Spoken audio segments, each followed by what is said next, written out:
प्रधानमंत्री नरेंद्र मोदी गुलामी की निशानी, हर वो निशानी मिटाने के लिए तैयार है जो अभी तक इस भारत में थी और किसी को पता नहीं था। अब अगला कदम क्या है, पहले आपको दिखाते हैं। प्रधानमंत्री नरेंद्र मोदी ने सोच लिया है और कई बार उन्होंने इसका जिक्र भी अपने संबोधनों के दौरान भी किया है। दर्शकों, आपको यह भी बता दूं, मैं अपने संबोधनों के दौरान प्रधानमंत्री नरेंद्र मोदी ने इसका जिक्र किया है। लेकिन आप सोचिए बदलने की क्या तैयारी है, मैं आपको दिखाता हूं प्रधानमंत्री क्या बदलने वाले हैं। अगली तस्वीर दिखाइए जरा, ये आप देखिए। आईपीसी और सीआरपीसी आप सुनते होंगे, लेकिन ये कानून अंग्रेजों ने बनाए थे और ये कानून क्यों बनाए गए थे, ये भी तैयारी कर ली है कि इसको खत्म करना होगा, क्योंकि गुलामी की ये निशानी है और इसे मिटाने की तैयारी प्रधानमंत्री नरेंद्र मोदी ने कर ली है। पहले आपको रिपोर्ट दिखाते हैं, फिर समझाएंगे क्या क्या अहम बदलाव हुए हैं। हमें गुलामी की छोटी सी छोटी चीज भी कहीं नजर आती है, हमारे भीतर नजर आती है, हमारे आसपास नजर आती है, हमें उससे मुक्ति पानी ही होगी।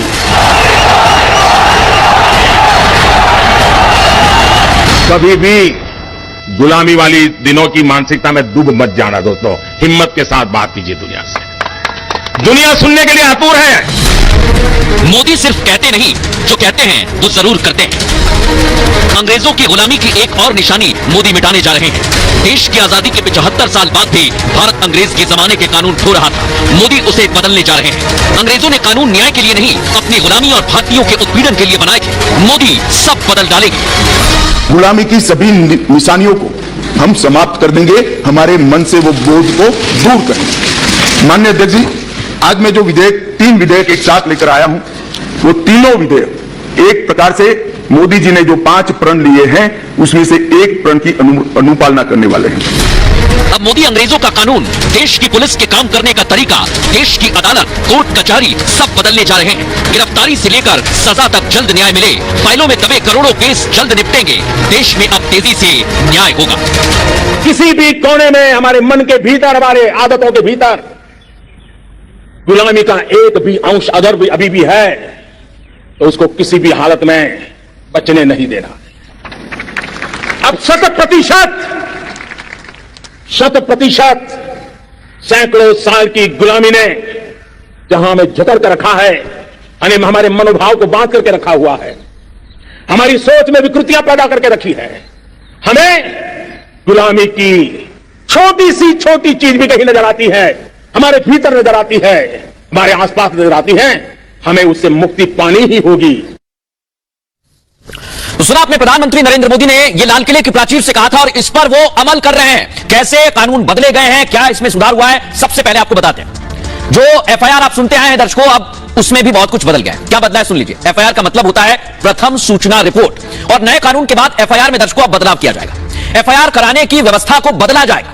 जीरो एफआईआर देश में कहीं भी आप दर्ज करवा सकते हैं, यह सुविधा मिलेगी। जीरो एफआईआर में अब धाराएं भी जुड़ सकती हैं। इसके साथ साथ अब तक जीरो एफआईआर में धारा नहीं जुड़ती थी, यह पहला बदलाव होगा।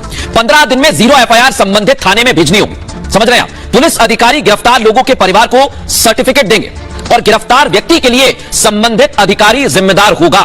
एक और खास बात है, यह जानकारी ऑनलाइन और व्यक्तिगत देनी होगी ताकि जानकारी रहे, क्योंकि एफआईआर से फैसले तक सारी प्रक्रिया को ऑनलाइन कर दिया जाएगा।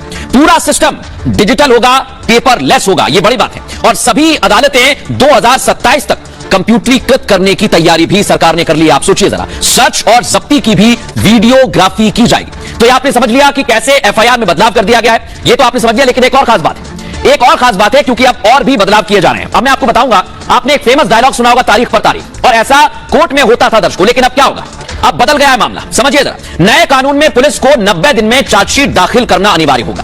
कोर्ट इसे 90 दिन तक बढ़ा सकता है, लेकिन 180 दिन से ज्यादा नहीं बढ़ा सकता है, यह भी यहां पर कहा गया है। और 180 दिन में जांच पूरी कर ट्रायल के लिए भेजना होगा, यानी फास्ट हो, प्रक्रिया तेज हो। ट्रायल के बाद कोर्ट को 30 दिन के अंदर दर्शकों को फैसला देना होगा। यह आपसे जुड़ी हुई जानकारी है। फैसला 1 हफ्ते में ऑनलाइन अपलोड करना होगा ताकि उसकी जानकारी मिले।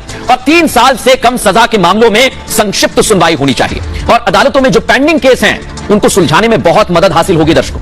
इससे सेशंस कोर्ट में लगभग 40% तक के केस कम हो जाएंगे, उनका आंकड़ा गिर जाएगा। और सजा की दर 90% तक ले जाने की सरकार की तैयारी है। ये समझिए जरा, आप ये लक्ष्य ले रखा है। अब इसी मसले को लेकर हमने पूर्व डीजीपी विक्रम सिंह साहब से बात की है, वो क्या कुछ कह रहे हैं सुनवाते हैं आप। यह अत्यंत संतोष और हर्ष का विषय है कि पुराने कानून, criminal procedure code, Indian penal code और इंडियन एविडेंस एक्ट का संशोधन करके नए प्रारूप में जनोपयोगी और उसके अधिक व्यवहारिक बनाया गया है। मसलन संगठित अपराध को परिभाषित किया गया है, मॉब लिंचिंग को परिभाषित कर उसके दंड का प्राविधान दिया गया है।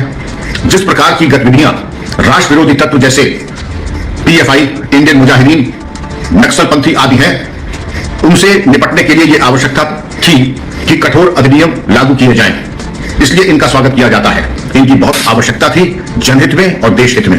जीरो एफआईआर, यौन संबंधित अपराधों के बारे में, उसके बारे में अलग से चर्चा की जा सकती है, परंतु जो कार्रवाई इस दिशा में की गई है वो सराहनीय है। जो नागरिक सुरक्षा अधिनियम है उसके अंतर्गत इसका प्राविधान है कि समयबद्धता का भी विचार किया गया है, जो कि अभूतपूर्व है और जन जन को इससे लाभ मिलेगा।